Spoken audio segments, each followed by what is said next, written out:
Apat na biktima ang matagumpay na nasagip mula sa isang umano'y cyber sex den, kasunod ng isang masinsing operasyon na nag-ugat sa ulat ng isang concerned citizen.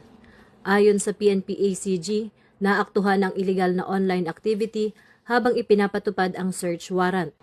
Malinaw na indikasyon ng patuloy na pagsasamantala sa loob ng lugar. Dalawang suspect na magkasintahan ang inaresto habang iba't ibang computer at communication equipment na ginagamit sa live streaming ang nasamsam.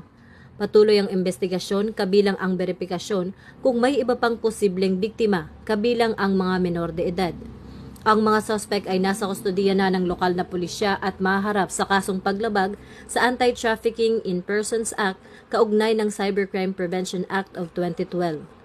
Nananawagan ang PNP-ACG sa publiko na ipatuloy ang pakikipagtulungan sa pag-uulat ng kahinahinalang gawain upang maprotektahan ang mamamayan, lalo na ang kabataan. Ito ang bagong PNP para sa bagong Pilipinas, serbisyong mabilis, tapat at nararamdaman.